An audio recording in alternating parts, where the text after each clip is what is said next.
Hello friends, I am Dr. Lalaram Yadav, Assistant Professor, Faculty of Arts in Biani Group of Colleges. I deliver a lecture on my topic Continental Drift Theory of Wegener. Wegener ने 1912 में अपना continental महाद्वीपीय विस्थापन सिद्धांत दिया।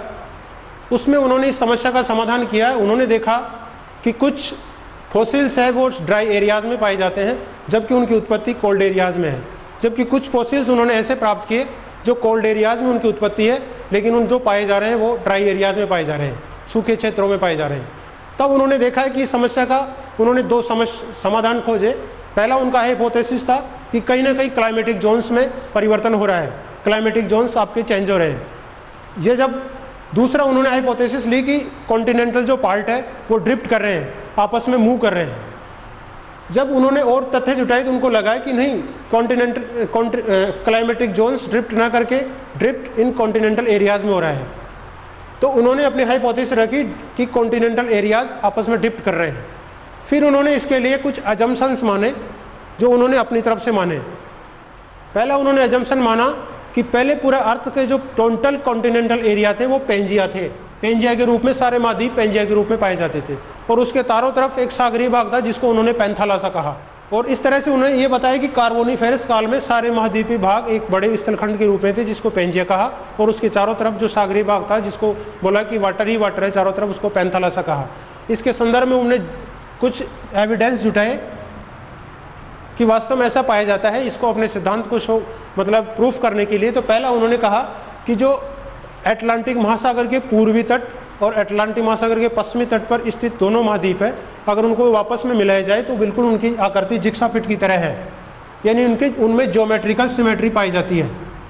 दूसरा उन्होंने बताया कि दोनों जो कॉन्टिनेंट अटलांटिक ओशियन का पूर्वी भाग है अफ्रीका महाद्वीप और पश्चिमी भाग है दक्षिणी अमेरिका, उन दोनों के ऊपर जियोलॉजिकल स्ट्रक्चर में समानता पाई जाती है। तीसरा उन्होंने बताया कि इनमें जो पर्वतीकरण का टाइम था, माउंटेन का जो टाइम स्केल था, उसके हिसाब से उन्होंने बताया कि जो स्कैंडियन माउंटेन है और अपलेशियन माउंटेन है, उत्तरी अमेरिका का अपलेशियन माउंटेन और यूरोप के उत्तरी भाग में स्थित स्कैंडियन माउंटेन, दोनों का टाइम पीरियड एक सा है। इसके आधार पर उन्होंने बताया कि कहीं ना कहीं आपस में जुड़े हुए थे। तीसरा उन्होंने बताया कि जो गोल्ड डिपॉजिट्स ऑन ब्राजील तट एंड गोल्ड डिपॉजिट्स ऑन घाना तट, वो दोनों में जियोलॉजिकल स्ट्रक्चर इक्वल पाई गई। उसके आधार पर बताया कि कहीं ना कहीं अफ्रीका महाद्वीप और दक्षिणी अमेरिका महाद्वीप आपस में जुड़े हुए थे।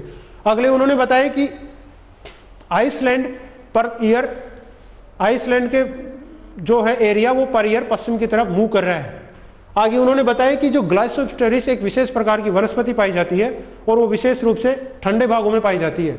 ऐसी वनस्पति के जीवाश्म India, peninsular India, south Africa, Madagascar, Australia और दक्षिणी अमेरिका में पाए गए। उसके हिसाब से बताया गया कि ये कॉन्टिनेंट्स कहीं ना कहीं आपस में जुड़े हुए थे। फिर उन्होंने कहा है कि एक लेमूर नामक जीव पाया जाता है, वो लेमूर नाम का जो जीव है उसके जो जीवांश पाए गए, फॉसिल्स पाए गए, वो इंडिया में, मेडागास्कर में और अफ्रीका में पाया गया। और इस पूरे जो खंड है जिसमें लेमूरिया पाया जाता है, लेमूर जीव पाया जाता है, उसको इन्होंने लेमूरिया नाम दिया। अगला इन्होंने बताया कि एक लेमिंग बर्ड हुआ करती थी पहले, और वो लेमिंग बर्ड वेस्टर्न यूरोप के भाग से जब उनकी संख्या ज़्यादा हो जाती थी तो वो भोजन की तलाश में, in the search of food, वो पश्चिमी एरियाज की तरफ मूव करती थी। और उनकी जो ये हैबिट है वो अभी भी है उनमें, और वो पक्षी अभी भी अगर वेस्टर्न यूरोप से पश्चिम की तरफ मूव करता है तो वो बीच में बहुत बड़ा सागर है उसमें डूब के मर जाता है, जबकि उसको ये पता नहीं रहता है कि आगे, उसको ये लगता है कि आगे स्थलीय भाग है जो पहले दक्षिण उत्तरी अमेरिका का भाग था, लेकिन वो वहां नहीं पहुंचने से पहले ही समुद्र में डूब जाता है। इन एविडेंस के आधार पर ये बताया गया है कि वास्तव में कॉन्टिनेंट्स पार्ट मूव कर रहे हैं और वो पहले कहीं ना कहीं एक थे।